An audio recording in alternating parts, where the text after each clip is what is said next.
Good evening, everyone. Welcome back to day 16 of our free training program on Python for AI. Today, we are going to learn one of the important concepts in Python programming. So, before that, let's recap what we learned till now. So, from day one, we have learned about Python and how it is a high level interpreted language, and we also learned about the history of Python and the versions of Python, that are three versions, and the third version is being used right now in the industry widely. And then we got to learn about the features of Python, which are 12 features. So these features make Python very popular and widely adapted. And also, we've learned about the installation of Python on our local systems and how to set up. And then we've learned about the Python IDEs, or the workspaces where we can work with Python and where we can write the Python code and run it. And then we've also learned about the literals, which are like the data which we give to the program. So this is the fixed data. So without data, your programs wouldn't work. And then we got to learn about the variables or identifiers. So these variables or identifiers store the reference which will point to the objects consisting of this data or the literals. And then we've learned about the rules to write the variables. And also we got to learn about the data types, which are 14 in total and 6 main types. And then we got to learn about the operators. And also we started learning the flow control statements. And in flow control statements, we have three types. So there are conditional statements and looping statements, and also miscellaneous control statements, or loop control statements. So by yesterday, we've completed these three types. And today we're going to learn about the functions in Python. So until now, we have written programs line by line inside the main memory, right? That is the main program. But as programs get bigger and bigger, writing everything in one place or one program will become very difficult to manage. So that is why, to make the programs easier, cleaner, and reusable, we use the functions. So functions help us to divide a large program into smaller parts. So it improves the readability and reduces the repetition, and also it will make the debugging very easier, that is to find the errors and clear them. So now let us understand each topic one by one. So we are going to learn about the purpose of functions and the definition of the functions, and then what are the parts in the functions and phases, and also the syntax of a function and how we can define it, and also the approaches. There are four approaches to define it. And then we're going to learn about the examples of Python's functions in Python, and also about the formal parameters and actual parameters or arguments, and also their types, and also global, local parameters, the global keyword, global function, and also about the anonymous functions or the lambda functions, and also the special functions, which are three functions. So in the chapter of functions, we're gonna learn about all these topics one by one. So first, let's begin with the basic idea. So before understanding functions deeply, let us see where the concept of functions actually come from. So so there are two types of programming languages, that is structured programming languages and unstructured programming languages. So in structured programming languages, the concept of functions is very important, and this structured programming languages itself, they consist of a concept called as functions. So you can use these functions to get the code reusability. So a structured programming language allows us to divide a program into smaller reusable blocks, and these blocks are called as functions. So because of functions, we have many advantages. So the advantages of functions are: application development time is very less. because we will be using the code again and again, right? Without writing again and again from scratch, we will just reuse the code. So that is why application development time becomes less. So application also takes less memory because we will be reusing the same code. And then the execution will become fast. That is, execution time will be less and the execution performance becomes faster. And also performance is also enhanced or improved. And also code duplication or repetition is reduced because we'll use the same code again and again. That is why the repetition or redundancy of the code is minimized or reduced. So the examples of structured programming languages are C, COBOL, CPP, Python, Java, .NET. So these are the structured programming languages we have. So Python is also a structured programming language and functions play a major role in it. And then the second type, we have the unstructured programming languages. So these unstructured programming languages does not contain the concept of functions. So that is why we cannot get the code reusability. Since unstructured programming languages does not contain the functions, we have the disadvantages or limitations. That is, development time will be more because we need to write the same code again from scratch multiple times. So the development time is more. And also the application will take more space because we will be writing every code again and again without reusing, right? So memory also, it will be taking more. And then the application execution time is also more. Then application performance is also degraded because we cannot reuse the code, so the performance is not improved, so it is degraded. And the redundancy or the repetition of code is very much than the structured programming languages. So these are the limitations of unstructured programming languages. The examples are GW Basic. And then now let's start learning about the development of functions in Python. So firstly, what is the purpose of functions? So the main purpose of a function is to perform a specific task.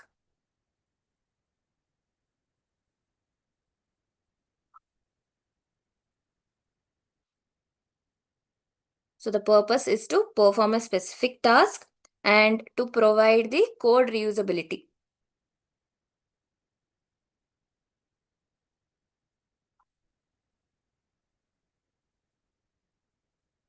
So these are the main purpose of the functions. So that means if one task needs to be done multiple times, so if we need to do a task multiple times, instead of writing the same code again and again, we can just write it once inside a function. And then we can call it whenever we need it. So we can call it multiple times without writing it multiple times. We can just write it as a function once and we can call it multiple times wherever needed. So now the definition of function. So function can be defined as the subprogram of the main program or the part of the main program designed to do a particular task or a job. So function is defined as the part of a main program designed to do particular task or a job. Now let us know the parts in a function. So when we deal with functions, there are mainly two parts. So function consists of mainly two parts. So first is the function definition. So this is where we write the actual code of the function.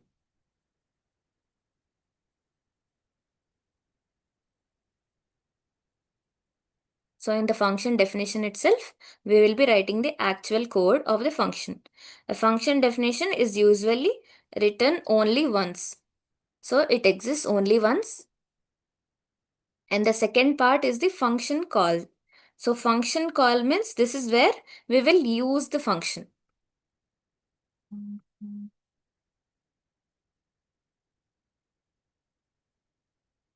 So the function definition consists of the actual code of the function and it is written only once. And the function calls is the where we will be using the function. So the function call can be many times.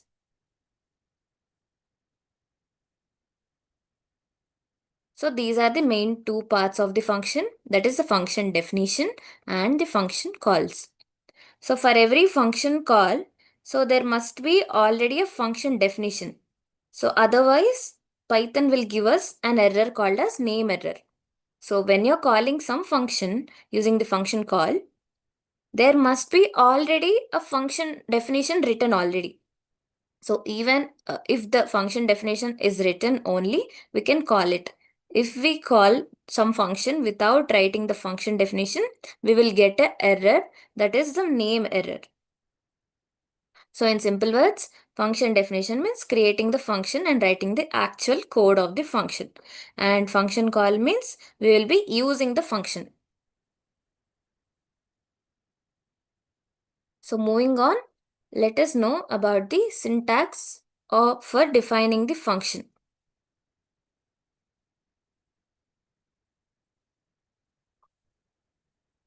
So if you see here, so this is the syntax of defining the function or the function definition.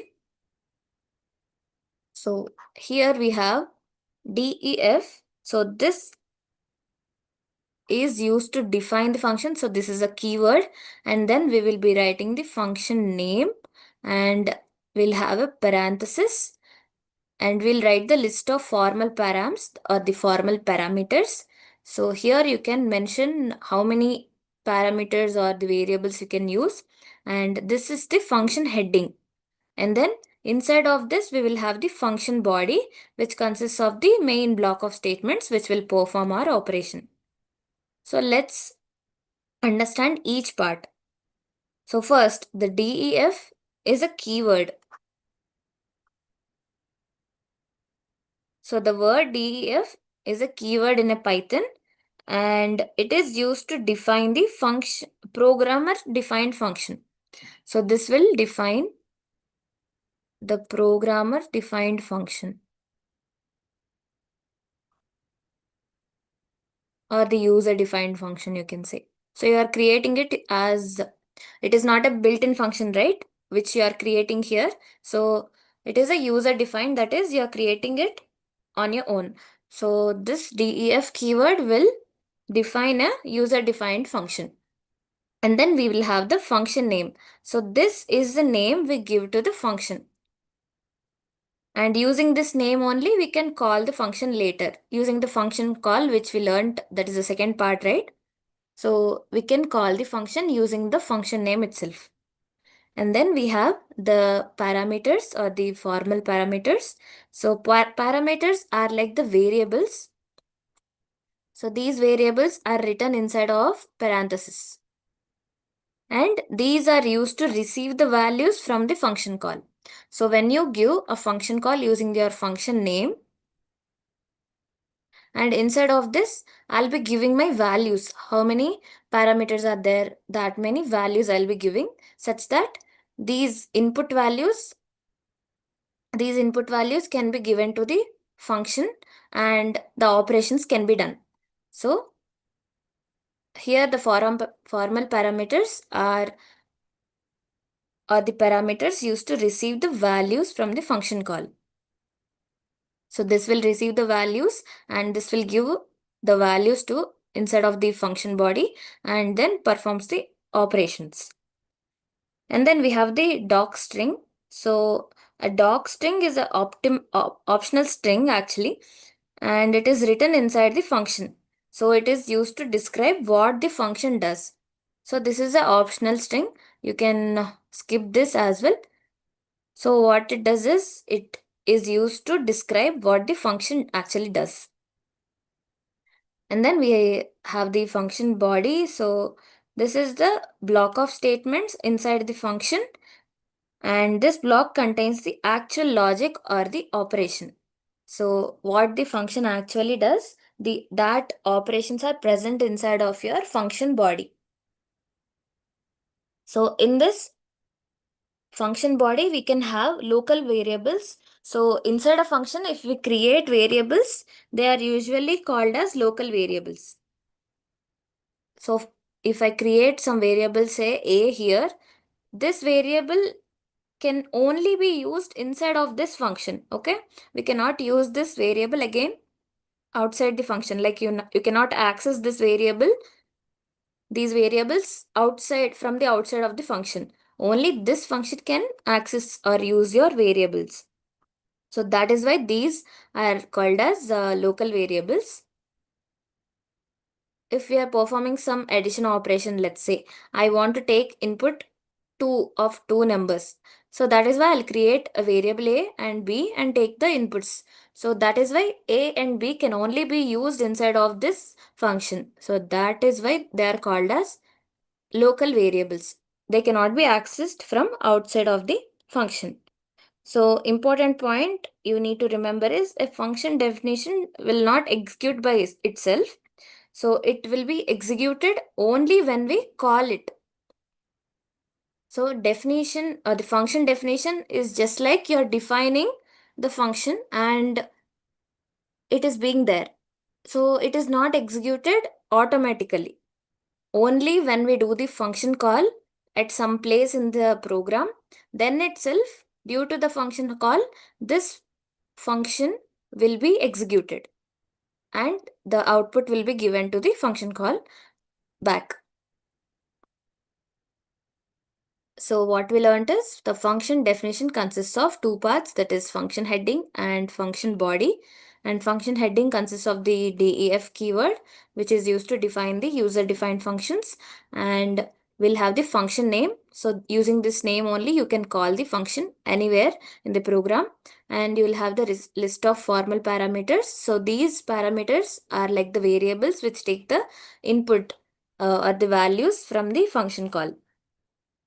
And then we have the doc string. So this string is optional and you can use this to describe what the function actually does.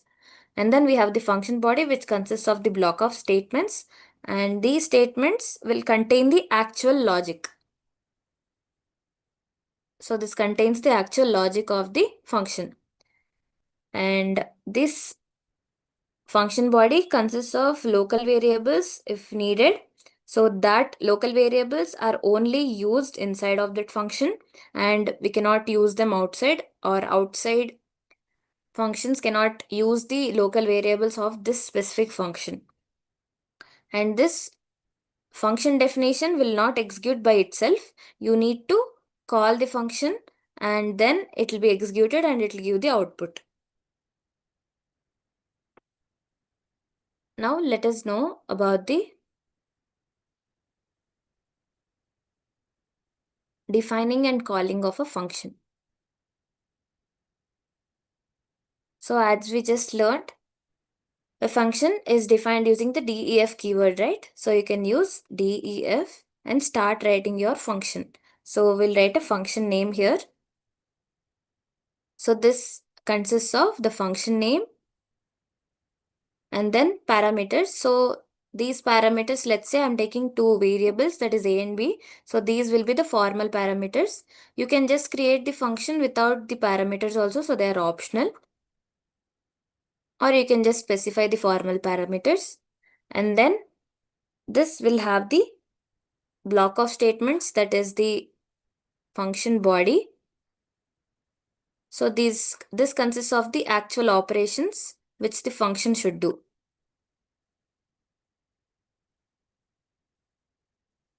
So this is the function body.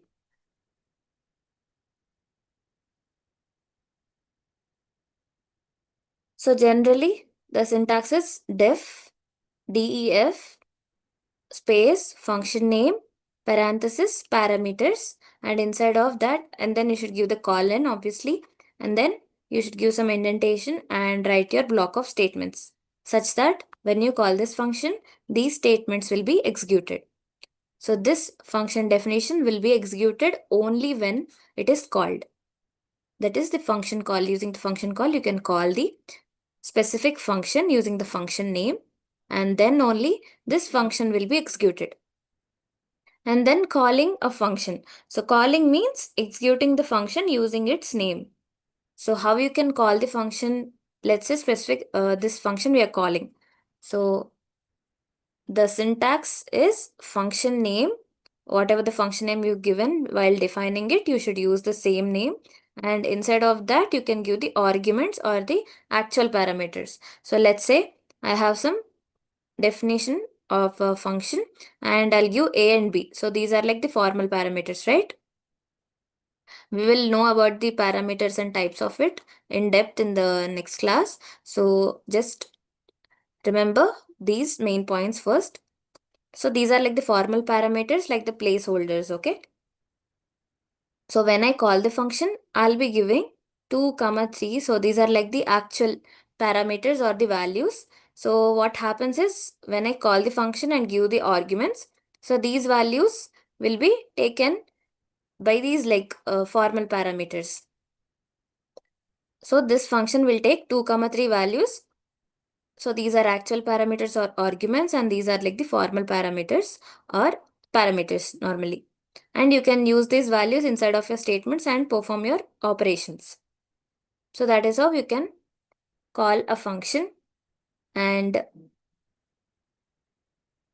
you need to remember that the parameters are written in the function definition.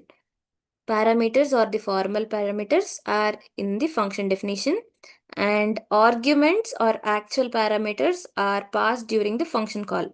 So that is the difference. So parameters are given in their function definition and arguments are given in the function call. So once we define the function once, we can call it as many times as we want.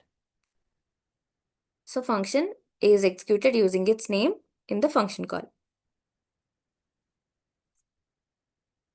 So now moving on,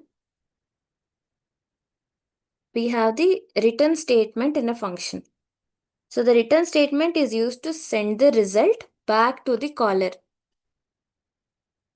So this return is used to send result back to the caller, and it ends function execution immediately. So what return does is it sends the output from the function to the place where the function was called.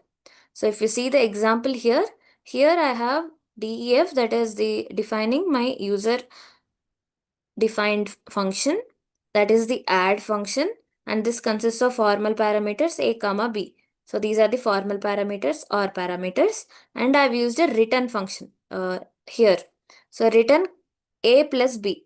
So what this does is it will send the output, that is a plus b, to the, so from the function it will return or send the output to the place where the function was called. So here if you see, I've used the function name add and I've given the actual parameters or the arguments. So these are like the actual parameters or arguments, and these are the formal parameters or simply parameters.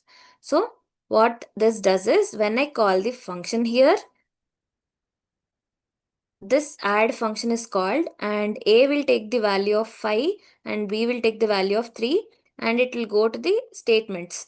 And what this function will return is a plus b, that is 5 plus 3 will be returned. So what return function does is it will give the output to the place where it was called. So what happens is 5 plus 3, 8 will be returned here. So using the return function, you can return the 8, that is the output where the function is called. Then this 8 will be assigned to the result and then it can be printed here. So that way the return function works, and this return function will immediately end the function execution. So no more the function will be executed, it will terminate or it will end the function execution there itself. A function, basically it can return a single value. Yeah, a function can return a single value, or it can return multiple values at once, or it can return nothing. So which means it can return none values also. So the return function can return a single value to where the function is called, or it can return multiple values, or it can return nothing or none.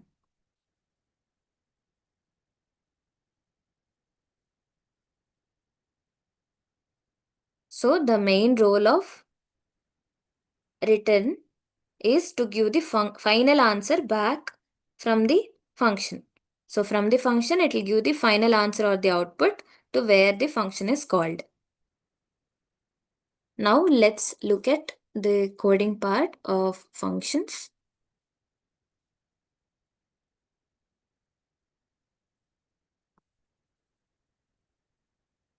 So as we just learned, to recap, this is the syntax of the function. Using the def keyword, I can start writing my function and I can give the function name and then the list of formal params like a placeholders, let's say AB, and then we can also write a doc string. So this is an optional one. So this is used to describe what the function will do. And then we have the block of statements. This is the function body and this will perform the certain operations. So this will consist of the actual logic or the actual operations, what the function does. Now let's understand and write how we can use the functions. So first program, here we have the arithmetic operations. So these are like the basic functions. So each operation here is written as a separate function. So if you see here, to add certain numbers, so we have the def keyword here. So this is used to define the user defined function and our function name is add operation. So addop, add op. And then we have the parameters and inside of these parameters, we don't have any formal parameters here. As you know, they are optional. So I haven't given any. And then we have the colon. So this is the main function heading. And then inside of that, we have block of statements and we need to give the indentation such that it will be clear. And then we have the block of statements. So this is the function body. So here, first what's happening is A is a variable. So this is the local variable because we can use only this in here in this function.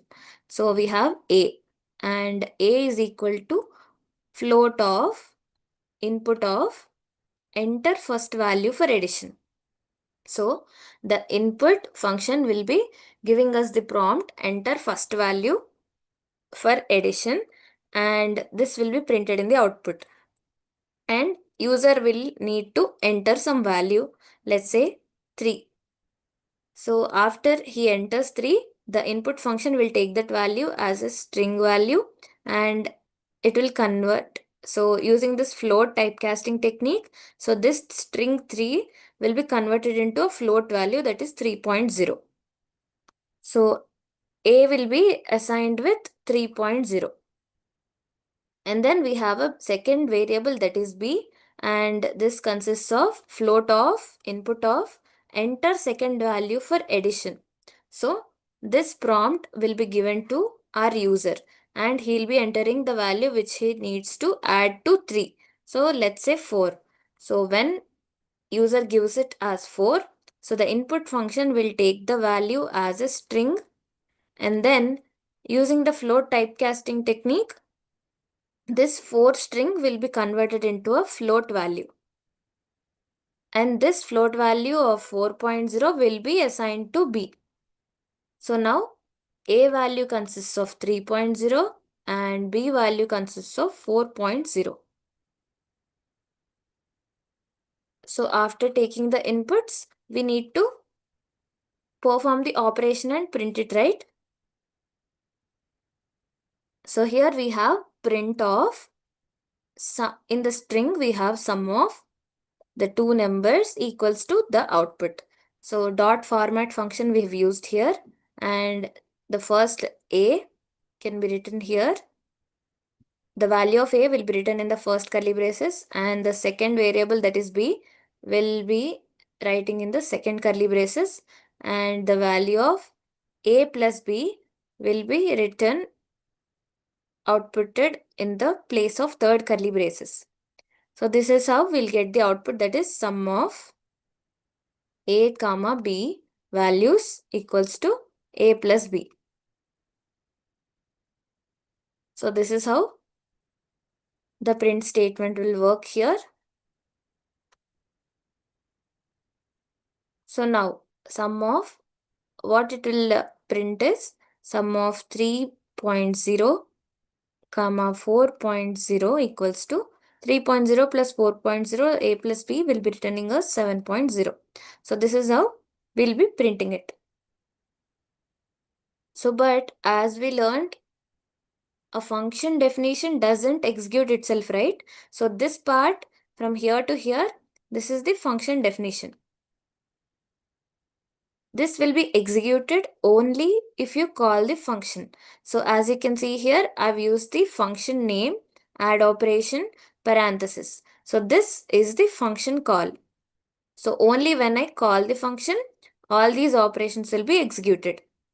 So as you can see, I didn't give any arguments or actual parameter inside of this add operation because we'll take the input from the user itself and not give our values. So first, we need to define our function. That is, we need to run this and such that the Python will take the add operation definition, that is the function, and it will understand it. So after defining the function once, you don't need to define it again and again. So you can just call the function using the function call. So when I just run this part, so this function will be called, and once the function will be called, the each line will be executed one by one. So enter first value of addition, that is this prompt is given. So I'll be giving, let's say 6 and the second value now. So enter second value for addition is given for assigning to the value b. So now b, let's say I'll give 9. And then the next line has been executed, that is print of sum of the first value a, that is 6, that is 6.0, and the second value, that is 9.0, equals to a plus b will be given in the third curly braces. So that is why 6.0 plus 9.0 will be 15.0. So in this way, you can get the value.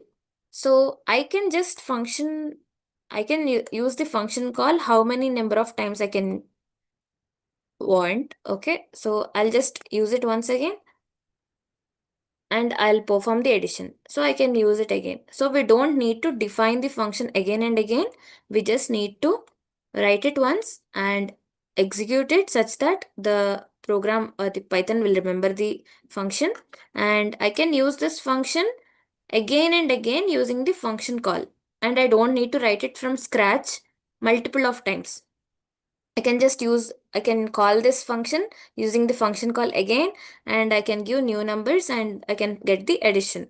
So this is how you can use the functions. So this is the function definition and this is the function call. So function definition can be written once and it will be enough. You don't need to write it again. And the function call will call your function whenever you need. So we can call the function multiple times and the same code will be executed again and again. So this is how you can reuse your code and you can make the application development time faster and execution will be improved and the performance will also be improved. And then if you see here, we have one more definition. So defining a function which will do the subtraction of two values. So first we need to define this function. So what this function is, so this will find the subtraction of two numbers. So first the input will give the prompt enter first value of subtraction. So then our user will give his value and that value will be assigned to x. And these x and y variables are like the local variables and they can be used. This specific x can be used inside of this sub operation or subtraction operation function only. So these are like the local variables. So when enter first value of subtraction is given, the user will enter his value and this value will be assigned to X. And then the enter second value of subtraction will be executed for Y. So this will take one more value, and this value first it will be taken as a string and then it will be converted into a float type, such that we'll not lose any data. We are taking it in a float type. We can also take it in int also. So no need to just take it in float. You can take it in int or any way you want. Then what happens is this print function will be executed. That is subtraction of the two numbers x and y will be equal to x minus y. So the x value will be printed in the first curly braces and y value will be printed in the second curly braces, and x minus y value will be printed in the third curly braces. So this is how the function definition of sub operation is there. So I've already run the sub operation or subtraction operation. So Python knows about the subtraction operation function now. So now what I'll do is I can use the function call to call this function, and I'll call it using the function name and parenthesis. So as you can see, this function call has called your specific function sub operation, and these block of statements will be executed one by one. So inside of this function, first it will take two inputs and then it will convert them to float, and these float values will be assigned to x and y, and then it will perform the subtraction using this. Instead of print itself, we are doing the subtraction, and we will print the result using the print function. So now I've called the subtraction operation, right? First I'll give some value, let's say 10, and the second value is 2. So now the subtraction of 10.0 comma 2.0 is equal to 8.0. So here subtraction is done inside of this format function. So x minus y, that is 10.0 minus 2.0, will be given as 8.0. So this is how you can write the function for subtraction of two numbers. And similarly, here we have a multiplication operation, and this will take the inputs for multiplying two values, that is x and y, and they will be converting the values into float values using the typecasting technique, and then it will perform the multiplication. In the same way we did the addition and subtraction, we can also perform the multiplication, and we will be printing this values. So first let me define this. So the function is defined using this. As I've run this specific block of code, the function is defined. Now I can call this function any number of times I want. So now once we'll call it and we'll find the multiplication of two numbers, let's say 4 and 5. So first it will take enter first value for multiplication and then enter second value for multiplication, and it will print this multiplication of x, that is 4.0, and y, that is 5.0, is equal to x into y. So that is 4.0 into 5.0. So that is how we'll get 20.0. So in the same way, we can call it any number of times, as I've said, 8 and 9. So rather than writing this function multiple times, we can just write it once and define the function, and we can call the function how many number of times we want, and we can perform the specific operation we need. Now, in the same way, we have division operation also. So this division operation, first it will take the two inputs from the user and it will convert that values into float values, and it will assign that to x and y, and then it will perform two divisions, that is the normal division and also floor division. So normal division can be performed using the slash operator, forward slash, So x forward slash y will give us the division, and double forward slash will give us the floor division. So let's first define this function.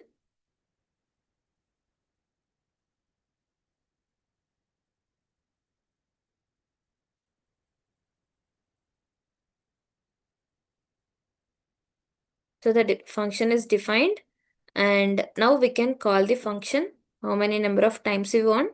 So enter first value for division. So let's give 6, and second value for division, let's give 3. So here we got the division, that is 6.0 divided by 3.0. So first print value will give us the division, that is 6.0 divided by 3.0, that is directly 2.0. And then we can also find the floor division, that is the floor value of this function. So it is already 2.0, so that it is the floor value. So that is what we got here. Let's try doing with different other values.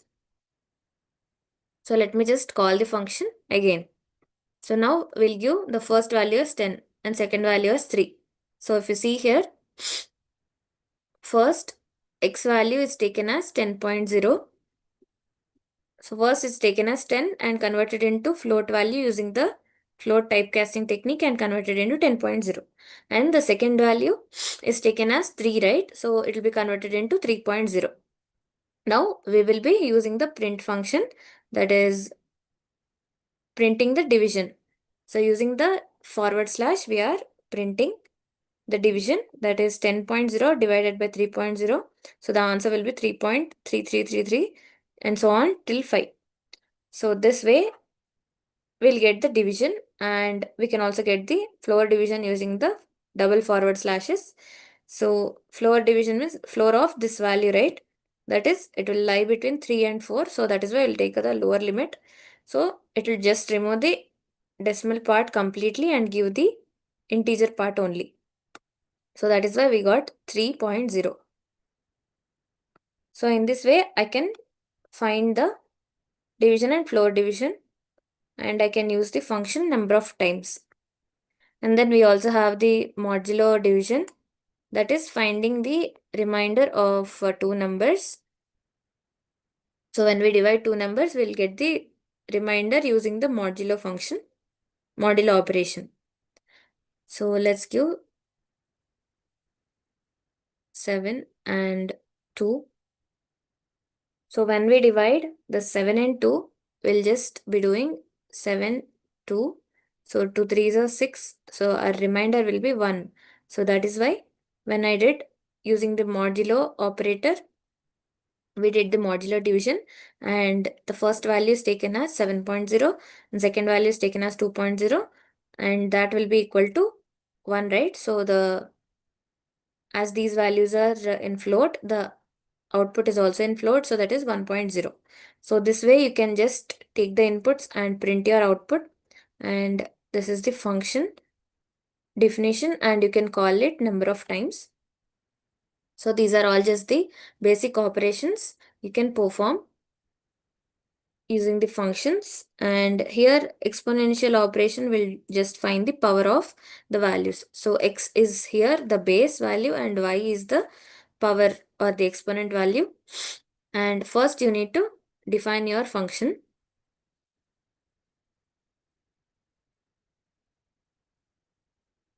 So first we have defined the function, and we can call the function call. So we can call the function using the function call, and this whole function will be executed when we do the function call. So enter value for base. So let's give 2, and the value for power is 3. So 2.0. So 2.0 to the power of 3.0 will give us 8.0. So this is how we got the power of the two values using this exponentiation operation function, and we can call this anytime. So concept of this program is we have the functions with no parameters, right? So we didn't give any formal parameters or actual parameters. We are just taking the values directly in the input with the input function inside of the function itself. And the input, processing, and output are all inside of the function only. So we are taking the inputs and we are processing it.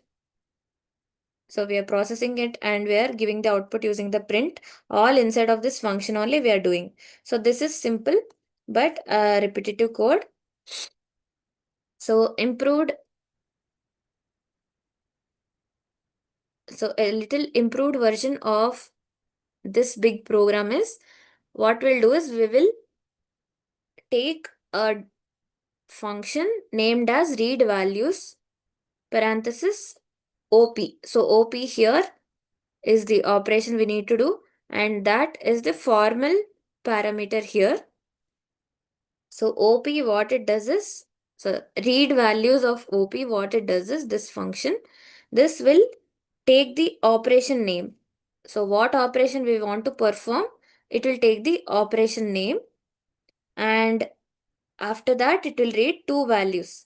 So directly we can use this read values function, and we can call this read values function inside of every arithmetic operation directly. Rather than writing the input function for every operation, we can just call this read values function inside of every operation, such that it will take the input from the user and it will return the values to this specific functions. So what this read values function does is, it will take the operation name, whichever operation we want to perform, and then it will read the two values, that is a comma b variables, and it will return both the values to the specific operation again. So first let's see how this works in adopt, that is the add operation. So this is the function used to find the addition of two numbers. So what is the function body is, when you call this add operation function, first the x comma y equals to read values. Inside of that we have the argument or the actual parameter, that is addition. So what happens is, here the read values operation or the function, read values function will be called, that is this specific one. And inside of this, in place of OP, we have addition. So when we call the read values function, this function will be executed first. And what happens is, a equal to float of input of enter value, first value for, and this curly braces consists of the OP value. So what's the OP value here? Addition. So enter first value for addition will be written here. And user will give some input, right? So that input will be assigned to A. That will be stored inside of A. So first value, it will be taken into A, and then it will run the next line of code, that is enter second value for, in place of this curly braces, OP will be written. So as we call this read values inside of add operation, we gave the OP value as, that is the actual argument, actual parameter or argument, addition. So this is our OP value. So when we call this, here OP will be taken as addition.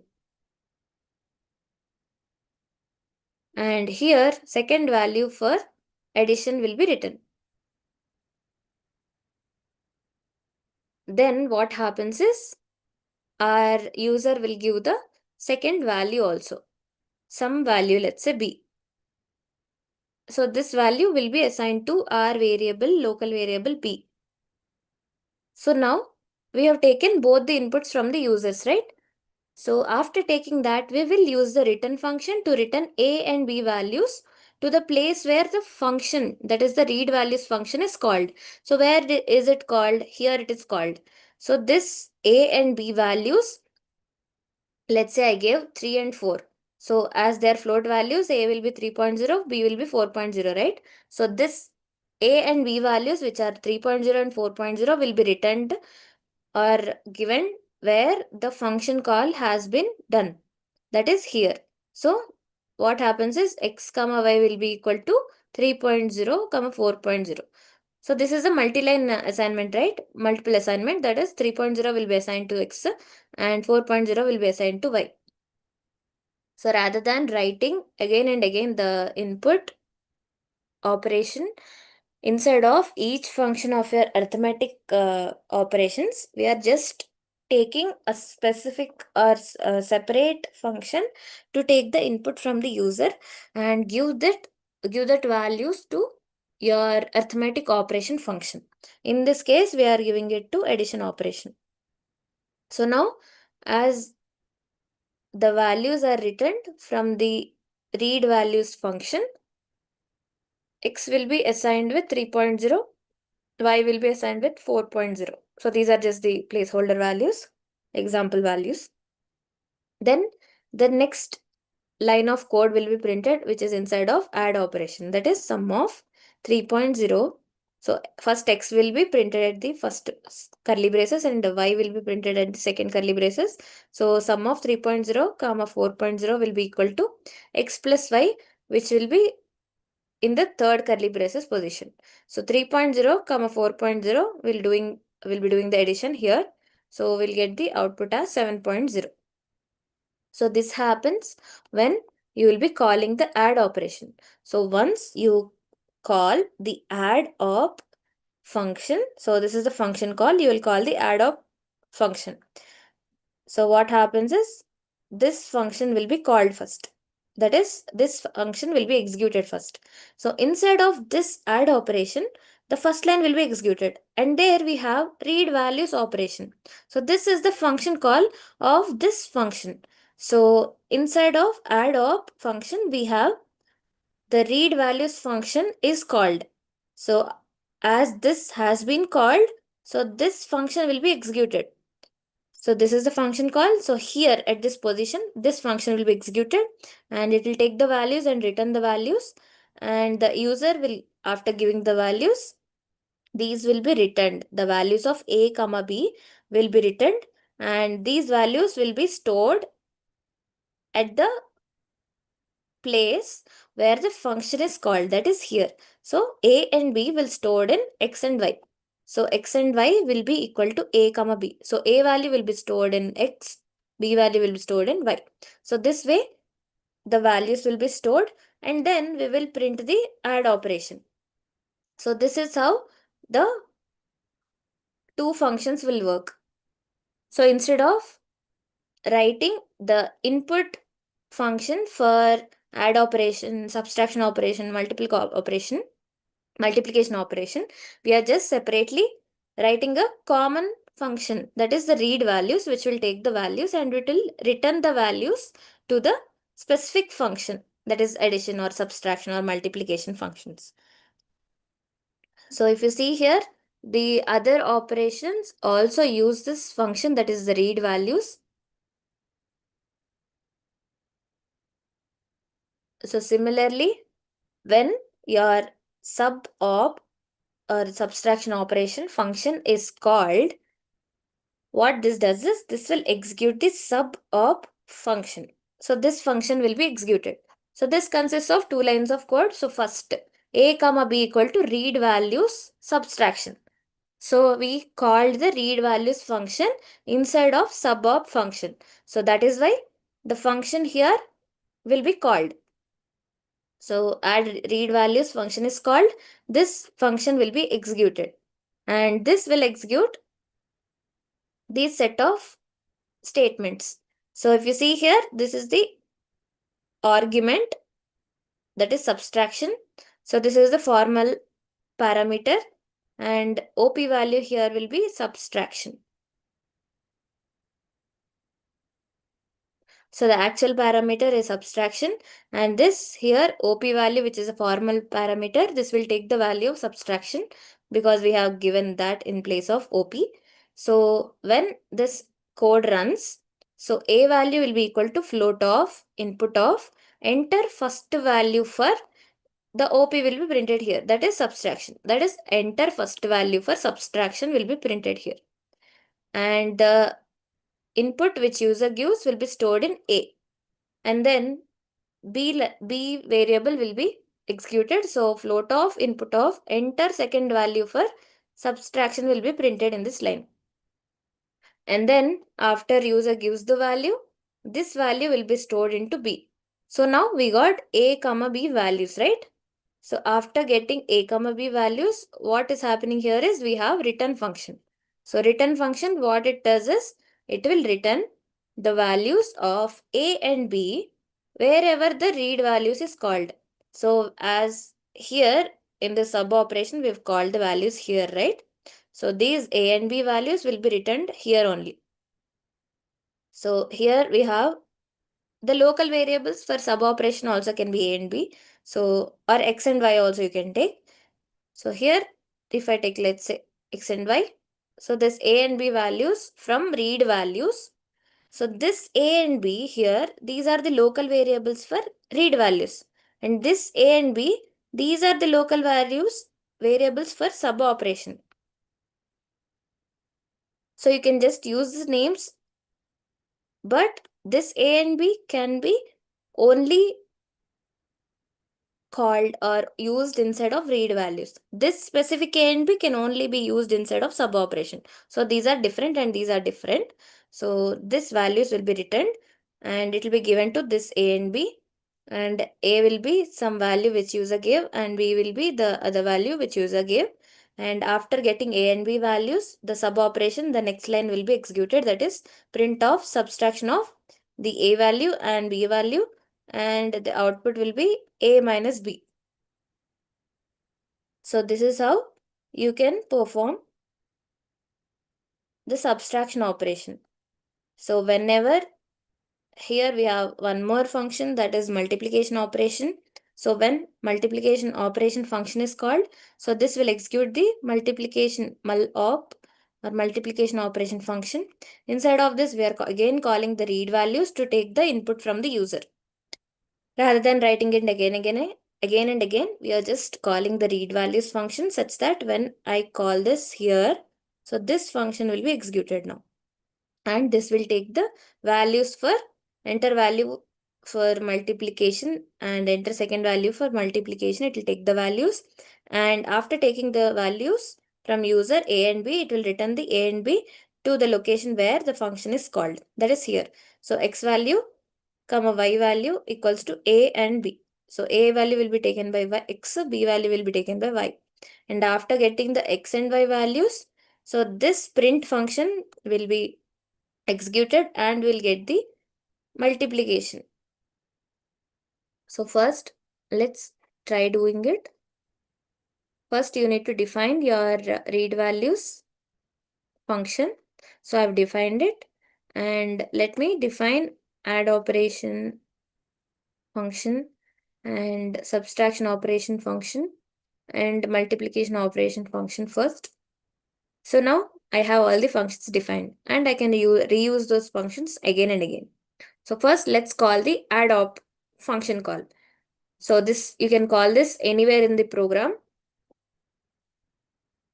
So first let me call that. So as you can see, first this add operation will call the function add op, and then inside of this, the lines will be executed. So in these lines, we are calling again the read values. So this will call this function again, and it will take the inputs and it will return the A and B values to X and Y here.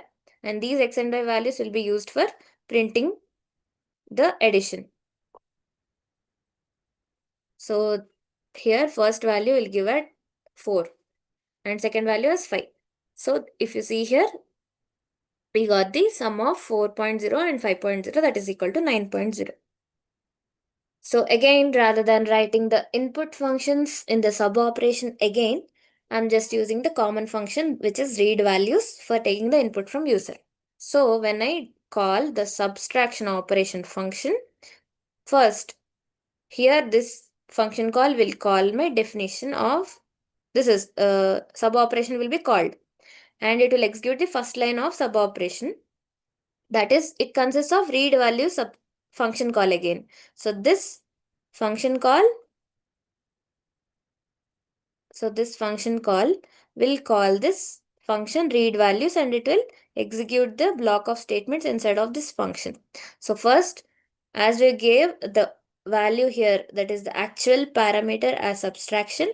So this will be given as the OP value here, which is the placeholder like the formal parameter. And wherever OP is used, we will print subtraction. So that is why enter first value for subtraction is given, as we call the subtraction operation. We will give the first value, that is 8, let's say. And then the next operation will be printed, that is enter second value for OP, that is subtraction. So enter second value for subtraction is given. Let's give 6. So now this function will return the A and B values, that is 8.0 and 6.0, to the place where read values subtraction is called. So here it will return those both values, and A will be 8.0, B will be 6.0. And then this next value will be executed. Next line of code will be executed, and this will give the subtraction of 8.0 and 6.0 will be equal to 2.0, that is A minus B. So this will give me the 2.0 value.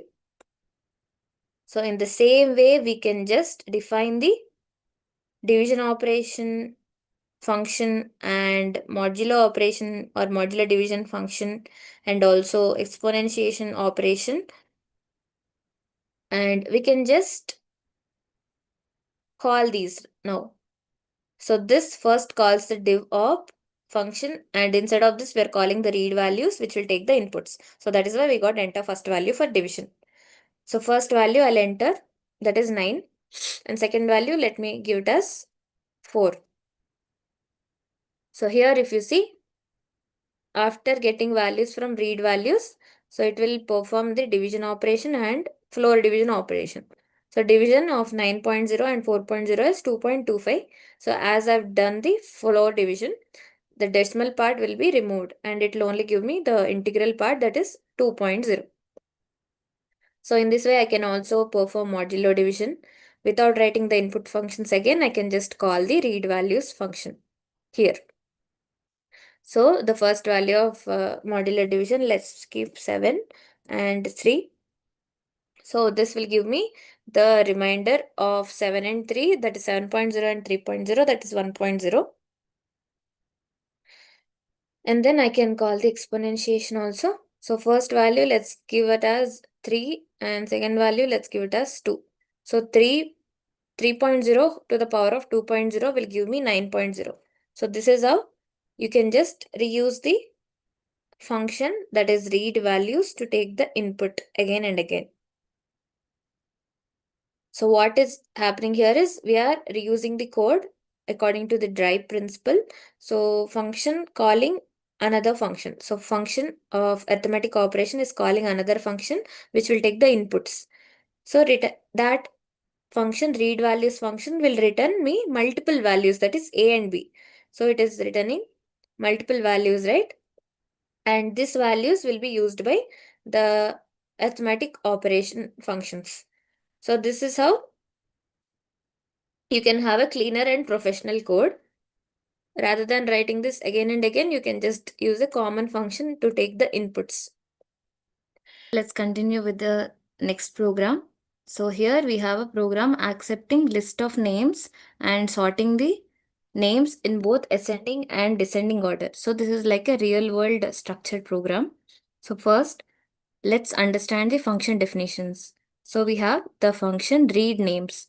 So this function is used to take the names and convert it into, like, add the names into a list. So first we have enter how many number of names. So first, how many number of names it will ask. Then we need to give an input and it will check. In if else loop, it will check if your number is a positive valid number or not. So if the number is less than equal to 0, it will just return none, so nothing value. And else it will create an empty list first named as LST, and after creating an empty list, it will take the names in using a loop. So it will use the for loop and it will take the names one by one. So I in range, for I in range of 1 comma n plus 1. So let's say n is 3. So I want to give 3 names. So 3 is here 3 plus 1, which is 4. So it will take range of 1 comma 4. So the range of 1, 4 will give the values 1, 2, and 3. So this is how you can take the three values, and the name variable is used to take the inputs one by one. So first enter I, that is I will represent 1, right? So enter one value or the first name. So we'll enter a name, and that name or the string will be saved or stored into name variable, and this variable can be added into our list lst, that is empty list, using the list dot append of name. So this name will be added, and then after first iteration one name will be added here, and for the second iteration, that is I equal to 2, the name equal to input enter 2 name. So the second name will be taken as an input, and that name will be stored inside of the variable name, and this will be appended into the list lst using lst dot append of name. So that will also be appended in the second iteration. Then I will represent 3. So now I will represent 3, and in the third iteration it will take the third name. So enter 3 name, this will take one more name, and this name, the specific string is stored into name variable, and this variable can be appended into the list lst using lst dot append of name. So this is how you will append all the names into your list lst, and it will return a list lst.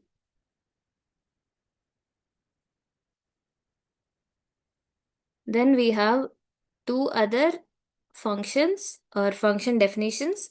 So this is used to display the names, and this is used to display, like, sort your names in the ascending and descending order.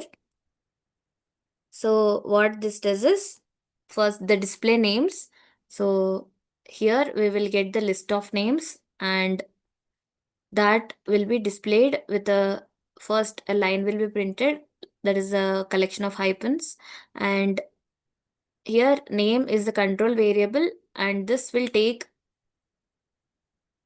the set of names. So let's say we have 3 names. So first the name control variable will refer to the first one, and it will print the first name, and then it will again go to the loop, and it will refer to the second name, and it will print the second name, and it will go to the loop again, and it will print the third name, and then the line or the hyphens will be printed. So this is how this will print the names neatly, and you can reuse this display function. Third, we have the sort names. So the formal parameter here is the st names. So sorting the names. And there are two steps here. First, we will use the dot sort function to sort them in ascending order. And we can display the names. So using the display function, we can just display, right? So you're reusing this display function inside of sort names. So after sorting the names, we can use the disp names of st names. So that is how the sorted names in the ascending order will be printed using this display names function. And then you can also sort them in descending order using the dot sort of reverse equal to true. So as sort will give us the ascending order, inside of that we can use a parameter reverse that is equal to true, and we can print the descending order. And again you can use the disp names function to sort display the descending order sorted names. So this is how you can write your functions to display names, sort names, and also read names. So read names will read the names from user, and display names will display your names, and the sort names will use the display names. First it will sort the names in ascending order and display it, and it will sort in descending order, and it will display it using the disp names function. So here we have the main function call. So we have a variable called as names. So this will consist of the list of names, because we are calling the read names function here, right? So what happens is, first this function will be called when we call that, and it will return a list. So here the names variable will consist of a list of names. Let's say 3 names, 4 names, 5 names, whatever. And then We need to also call the if else loop here. So what might happen here is first we'll call a read names and we'll get a list of names. So if names equal to none. So as we have seen here in the read names, if the n is less than equal to 0, we will return none, right? So that is the input n is not right. So if the names, so if the return value is none from the read names, so we will just print invalid input, try again.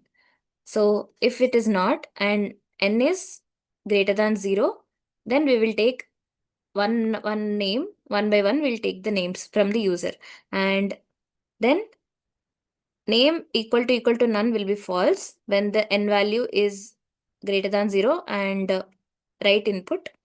So that as this condition is false, the else will be printed or executed. So it will print a line and then it will print original names and it will display the names. So firstly, what names we have given in that order, it will display the names and it will call the sort names function. That is this function. So this will call the sort names function, and first it will sort in ascending order and it will print the ascending order names in using the disp names function, and then it will sort it in descending order and it will print that descending order names using the disp names function. So here if you see, in this specific thing, we are calling the sort names and the sort names will call the disp names function. That is the before function.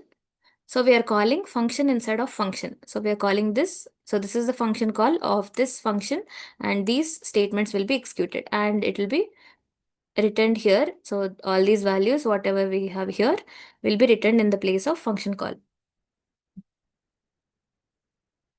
And whenever it is called, we can execute these lines of code. So first, let me define our functions. So first, read names is defined and display names and sort names is also defined.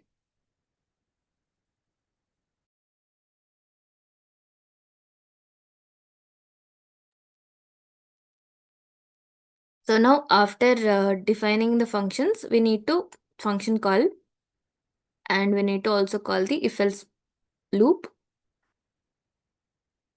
So first,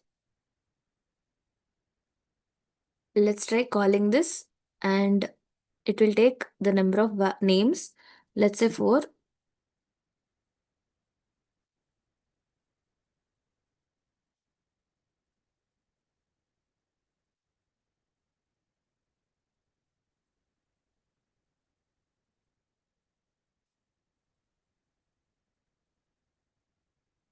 So in this way, you can call the read names first and you can display the names in ascending or descending order, or what you can do is you can just call this everything at once. And first it will take the number of names, let's say 3. And first name let be Rahul, then Priya, then John. So what happens is, as the names are valid, first here the read names will be called, and as n is equal to 3, that is greater than, so first in if condition it will check n less than equal to 0. So is n less than equal to 0? No, it is 3. So this condition is false and else block will be printed. So first empty list will be created and using the for loop, the values are added into, that is the strings of names will be added into the empty list. So enter one name, enter two name, enter three name. All these strings will be added into the LST list. And this list will be returned. Where it will be returned is, it will be returned to here. So this names is a list type. So as the values are written, so this is a list type. And here it will check if names list is none. So if it is none, if it doesn't contain any value, invalid input, try again will be printed. But we have 3 values, 3 names. So else, this is false, so else will be printed. So first it prints 40 lines. So this is printed and original names is printed. And now we are calling the display names.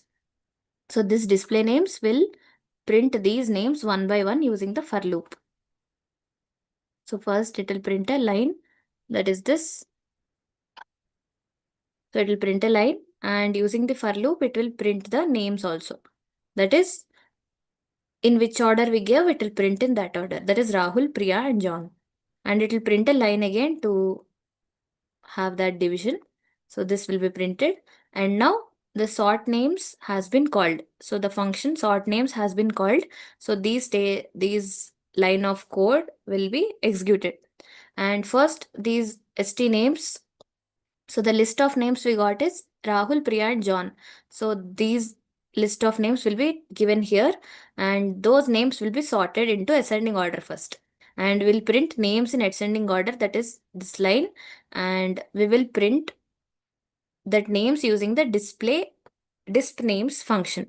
So after sorting it into alphabetical order, so John and Priya and Rahul, so these values will be sorted into alphabetical order in the ascending order, and those will be printed using the display names function.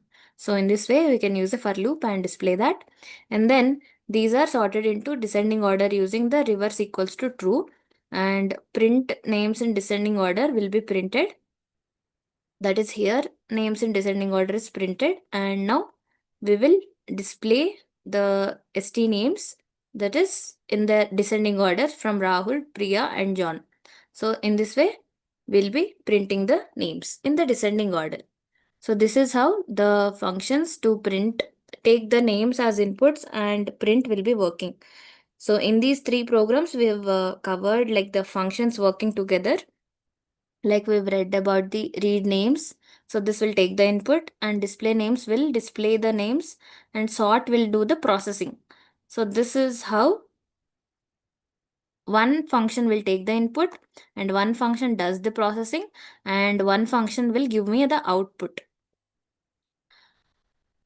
So instead of writing this again and again, I've created three functions and I'm reusing the functions again and again.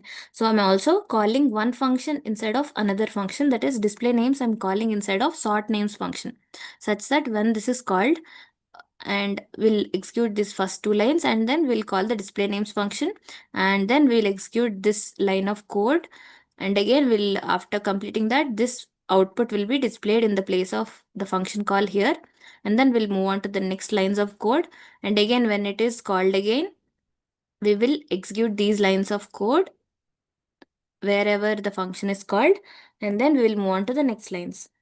And also we've learned how we can handle the list using the append function.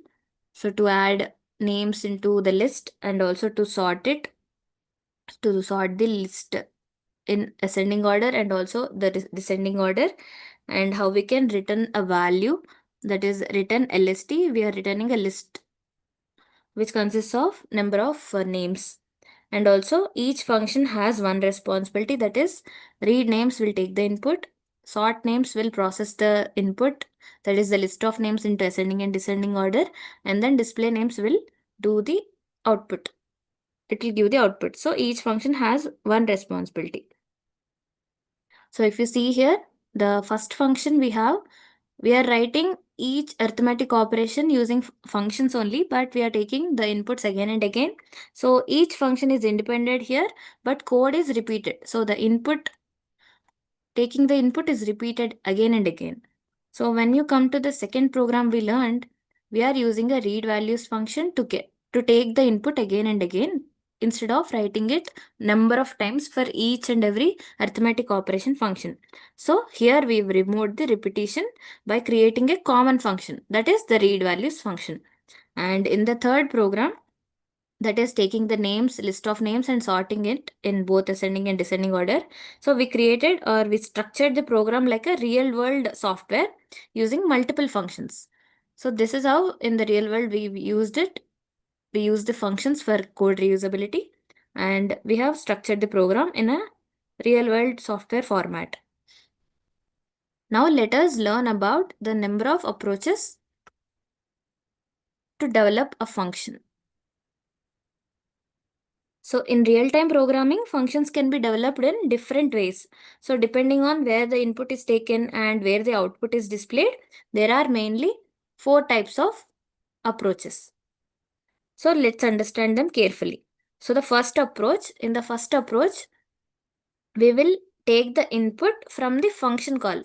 So function call means we will use the function name and we will call it, right? So here we can give the actual parameters or the arguments, that is the values like 3 comma 5. So this is how we can give the input from the function call, and the processing is done inside of the function body. So we'll define the function, right? So function will have some formal parameters and we'll define here. So this is the function body. So input will be taken from function call and this input will be taken by the main function, and this processing will be done inside of the function body, and the result or the output will be shown in the function call again. So this output here will be returned to function call again, and there it will be shown. So input is taken from function calls and processing is done inside of the function body, and the result will be again sent back to the function call. So this means the caller will give the input and after processing the result is returned back to the caller. So this is actually one of the most common and best approaches. Then we have the second approach. So in this approach, input is taken inside of the function body itself. So if we'll have a function name, this is the function body, right? And we'll call this function, let's say somewhere in the program we'll call it. So when we called it, the input will be taken inside of the function body only, like using the input function we used, a equal to input. So the input will be taken inside of the function body itself. Rather than giving it here like the first approach, we will take the input inside of the function body itself. And processing will also be done inside of function body itself. And result or output also is inside the function body, like using the print statement, I can print a value. So this is how I can take the input inside of the function body, process it, and also I can give the output. We can display the output inside the function body only. So this approach, everything happens inside of the function itself. That is here. Everything happens inside of function itself, and the function asks for input, processes it, and prints the result. So this is simple for beginners, but it is less flexible in large programs. And then we have the third approach. So in this approach, input is taken from the function call. So we'll have first a function and we'll have a function body, right? And we'll call this function somewhere. So the input is taken from the function call. So in the place of the arguments, we will be giving the input. Like 3, let's say. So here I have given the input. So input will be taken from the function call, and this value will be given to our function, and the processing is done inside of your function body. So processing this input will be done inside of our function body, and result also is displayed using the function body only. So this 3 value, like we can take it as a here. So in the place of a, 3 can be taken, and we'll be doing a value a into 3, let's say, and we'll print a into 3. So this is multiplying 3. So this function does the multiplication of the number with 3, let's say. And we are printing the output also here only. So the input will be taken from the function call and it will be processed inside of the function body, and it will also be displayed inside of function body only. So this is how the third approach will work. And then we have the fourth approach. In this approach, the input is taken inside of the function body and processing is done inside of the function body, but the result is given to the function call. So we have a function, we are defining this, and this is our function body, and we will call this function at some place, let's say. So we've called the function. This is the function call, this is the function body. So input is taken inside of function body. So when you call the function, input will be taken inside of function body. That is, we'll use the input function, we'll take the input inside of function body only. And processing also will be done inside of function body only. But the return, so we'll return the value or the output to the function call. So we will return the output to the function call. So what happens here is the function takes the input on its own and it will process it, and then it will return the result to the caller. That is the function call. Wherever it is there, we'll return the output. So this approach is also possible, though it is also not always preferred. Now let's look at some code to understand your approaches. So first, the first approach will take the input from the function call and it will do the processing in the function body, and it will be given to the function call. Input from the function call, processing in function body, and again result to the function call. So we have a function def space sum operation. So we are doing the addition here. So these are the formal parameters as we just learned, or you can just call them as parameters. And first we'll do the function definition. So here the a and b are formal parameters and we are doing the addition operation of that, and we are assigning that addition operation of a and b to NEUT variable. So this is the local variable. This NEUT, you can be using this inside of this sum operation function only, and it will exist inside of this function only. And you will return a NEUT. So this addition value of a and b will be returned using the NEUT, and the result is sent back where the function is called. That is sum op, wherever it is called after doing the processing, that is addition, it will be returned to there only.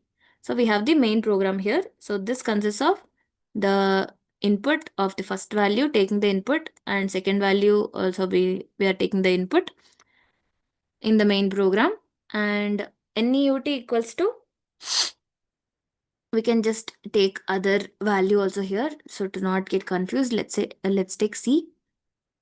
So here I'm calling the function, that is the sum operation of a comma b. So these are the actual or parameters or arguments here.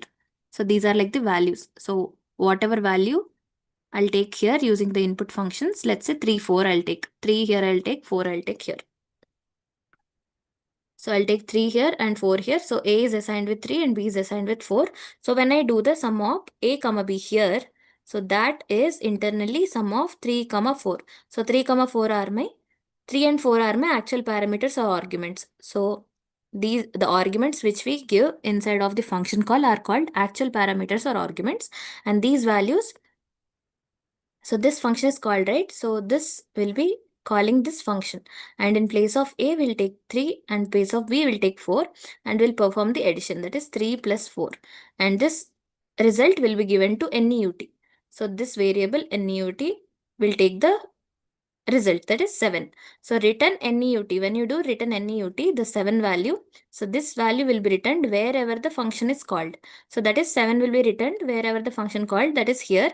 And if you see here, we have assigned this function call to some variable C. So this value 7 will be assigned to C. And then we'll print the sum equal to parenthesis, that is C. So C will be printed. Sum equals to 7 will be printed. So here we have taken the input from the function call and we are doing the processing inside of the function body, and we are giving the output again back to the function call using the return function. So this is how it works. So first we have defined this function, and now let's just execute the main program. So first, the first value is taken, let's say 5, and second value 6. So now A will be 5 and B will be 6. So this sum op of 5 comma 6 will be taken, and this will be called. So this function is called. So this will be executed. This function will be executed where a is 5, b is 6, and a plus b is 5 plus 6, 11 will be stored in NEUT. And it will return the value NEUT, that is 11, to wherever the function is called, that is here. So C will be value of 11. As we have taken the float values, so 5.0 and 6.0, so that will give me 11.0. So sum equal to C, that is 11.0 will be printed. Sum equal to 11.0 will be printed. So this is the first approach. So function here acts like a machine. So input will go in and result will come out. And we have one more example for approach 1. So we are trying to find the square root of the value here. So first let's define. So inside of the square root function, we are taking only one formal parameter, that is n, and n to the power of 0.5. So this will give me n to the power of 1 by 2. So that is the root of n, and that value will be stored into result variable, and this result variable will be returned wherever this function will be called.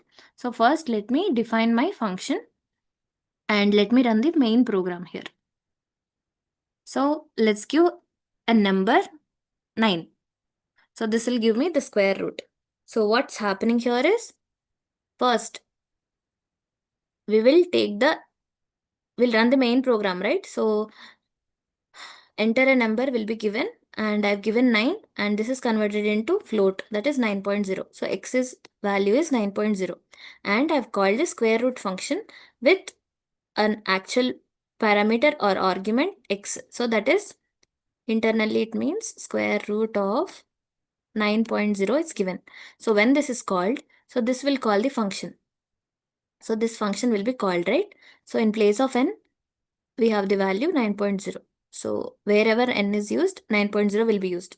So result will be equal to 9.0 to the power of 0.5. So 9.0 to the power of 0.5 will give me 9.0 whole power 0.5. That is equal to 9.0 whole to the power of 1 by 2, and 9.0 root of 9.0, that is 3.0. So this 3.0 value will be saved into the result variable, and that will be returned. So result variable will be returned. So this will be returned wherever the function is called. So the result consists of 3.0, right? So this 3.0 will be returned here, and the variable res will be stored with the value 3.0. And now we are square root of 9.0, that is x here, right? So we came out of the function. So x, square root of x equals to res, that is 3.0. So that is why we got square root of 9.0 equal to 3.0. So this is how you can use the first approach. And this first approach is the best practice, and it is highly reusable, and many use this only, and it is used in real world programming. And I suggest you guys to use the first approach. So it is the best one. And then moving on, we have the second approach. So here we are taking the input inside of the function body, and we are processing it inside of the function body, and result also is given inside of the function body itself. So everything is done inside of the function body only. So here we have a definition, sum operation. So the function name is sumop. So this will do the sum, that is the addition. And if you see here, if I define this function first, so let me define the function. And now I'll just call the function. I'm not taking the input or result I'm giving in the main program. In the main program, I'll just do the function call. And that function itself will take care of all the process, input, processing, and output. So first value, let's give 3 and 4. So what happened here is, first, I've done the function call in the main program, that is sum operation. So this will taking the input. So this will take the input, that is the input is taken inside of the function body only. So this is the function body, right? So the input is taken inside of the function body only, and a value as b value is taken. So 3, 4. So a is 3.0 and b is 4.0 is taken. And then we will do the c equal to a plus b. So the processing also here in the function body only done. So c equal to 3.0 plus 4.0 will be 7.0. And then the result or the output also, it is displayed inside of this function body only using the print function. That is sum of 3.0 comma 4.0 will be written as C, that is 7.0. So everything is done inside of function body only. So that is why the input taking and the processing and the output also is handled inside of function body itself. So this is how you can do the second approach. So let's do the square root. So here it is the same. So this function, first we'll define the function, and in the main program we'll call the function. And this will only handle the input, processing and output also.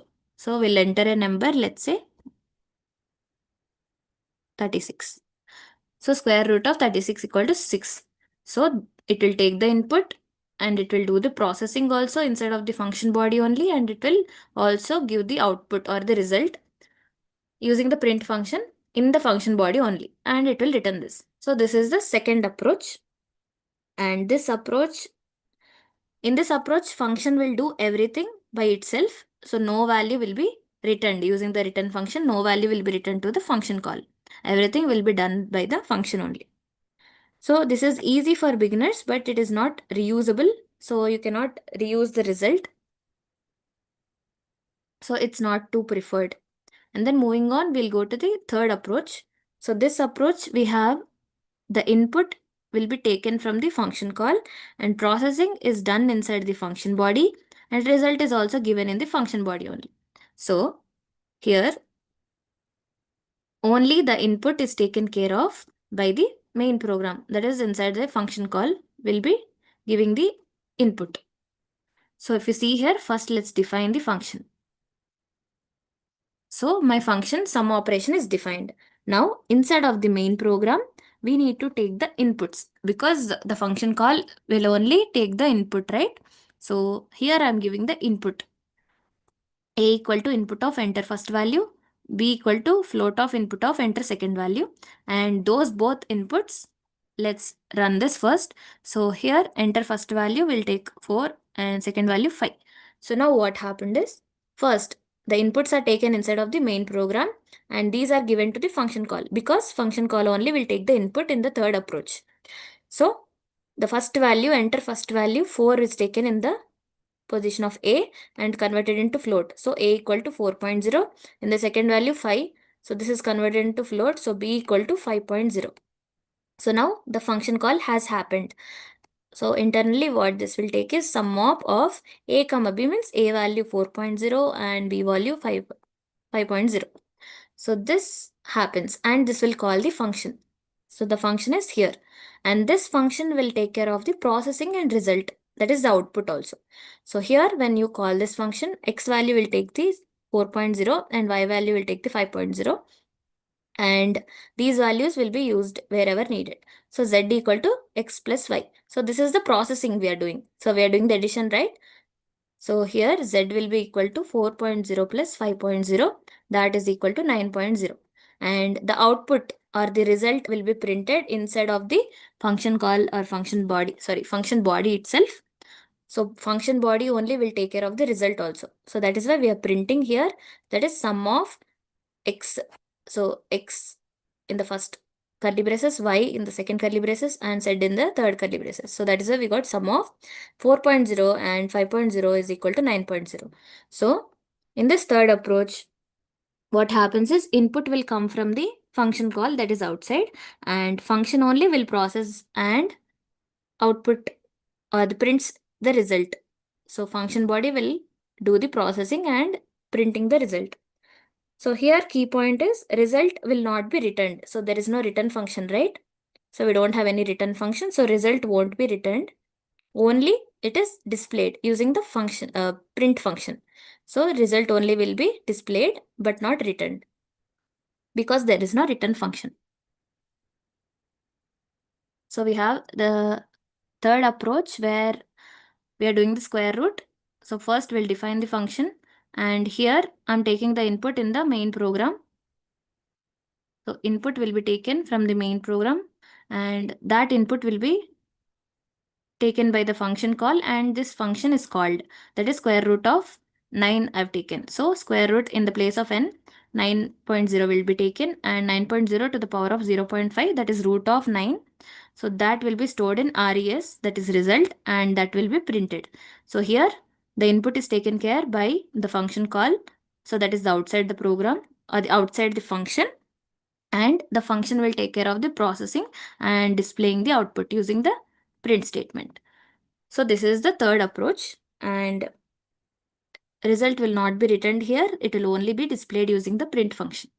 Now coming to the fourth approach. And the third approach, it is useful for direct output, but you cannot use or reuse the result later. So it is also not too preferred because we cannot use the result later. And then coming to the fourth approach, we have the input is taken inside of the function body, processing is also done inside of the function body, but result is given back to function call. So we have the sum operation again. So what happens here is first we'll define the function, and inside of the main program, we will just call the function. So here we are first value 6, second value 7, and here. So what happened here is a function is defined and input will be taken in the function body only. So processing also will also be done in the function body itself. So that is why we will just call the function. So here, and the result will be returned to the function call, right? So that is why I am assigning a variable result here that is equal to the function call, because the result will be returned to the function call and we need to save that value in some variable, right? So that is why result equal to the function call.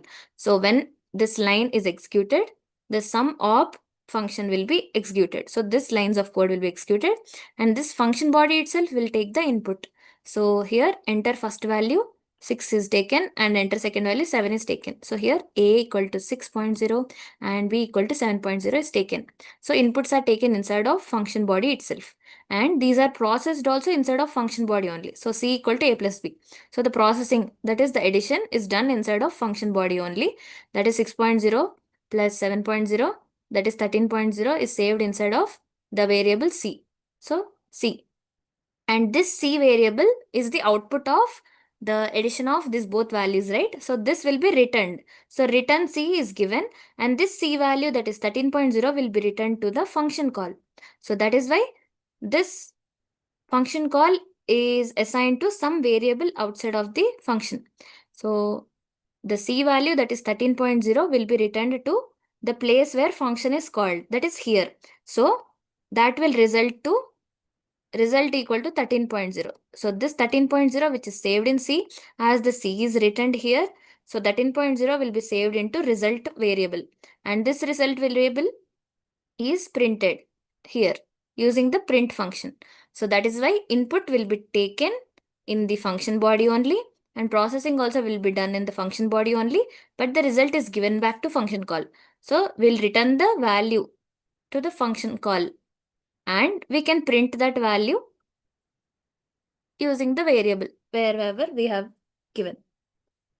So input is taken inside the function, processing is also done inside the function body, and the return value is the result value is returned and we can print that using the main program print function.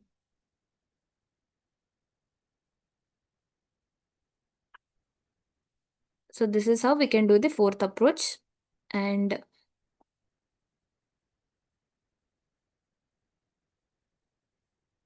so this is for finding the square root again. So in the same way we've done the before one. So we are doing the square root of multiple values at once. So enter the number 5 and one more value, let's say 7. So this is doing the square root of multiple values. So what happens here is first, as the fourth approach will take input inside of function body only, we'll just call the function call and we'll assign that to two variables. So square root is called and it will take first a value and the n value is taken. So n value first I have given it as 5. So n is equal to 5.0 and we will do the square root of 5.0. So 5.0, 0.5. So that is equal to under root of 5.0, and the result value will consist of 2.23. So we will return the value of n and result. That is n is 5.0 and result is 2.236. So now m consists of 5.0 and n will consist of 2.236, and we are printing the square root, that is here square root of 5.0 and 2.23 will be returned, and then we'll print or. Then here we are calling the square root again and we are assigning that to result. So square root is called and I've given the value 7. So this will return me the value 7.0 and the result, the square root of 7.0, that is 2.64. And here the result is of type tuple. So it will print the square root. So result of the first value, that is the 7.0 value. So square root of 7.0 and the result of the number 1, that is the second value inside of this tuple. So result is type of tuple, right? So that will give me the square root. So in this way, I can just use this program to get the square root of multiple values. And then we have a program. Similar way, we can find the addition. So first program is defined and here enter the first value 4, second value 5. So 4, 5, 3, 9.0, then 7, 8. So in this way, you can find the multiple values additions. So one set of addition and second set of addition. In the same way we did the square root, we can do the additions also. So first they are called and this function will be called, and inside of the function we'll take the input and processing is done and the values are returned to the main program and we can print these.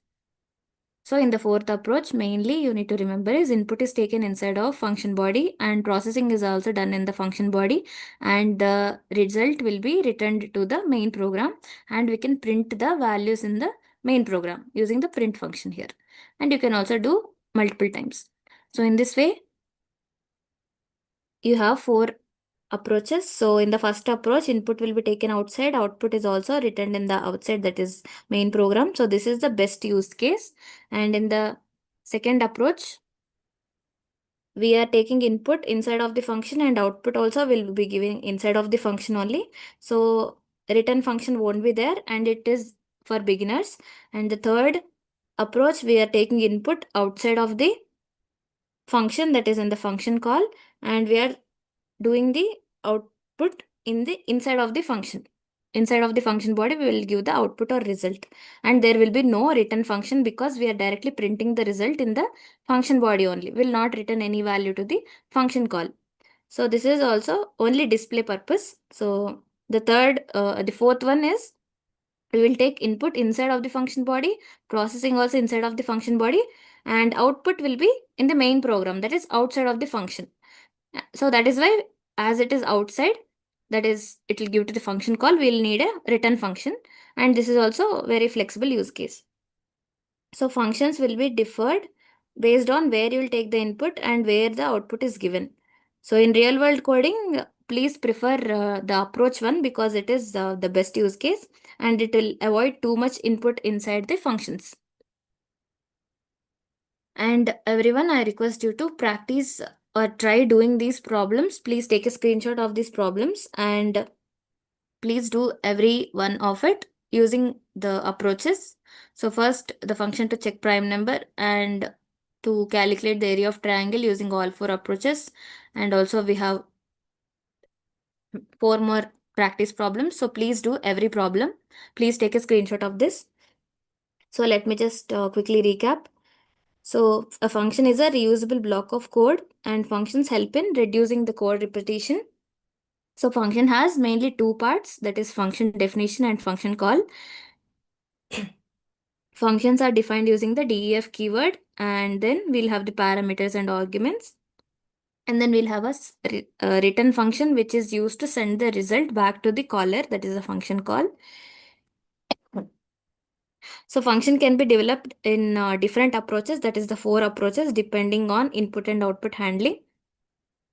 So overall, functions are one of the most important or powerful concepts in Python. So they make our programs modular, easy to understand, easy to test, and easy to reuse. Tomorrow we'll be learning the remaining part of the functions.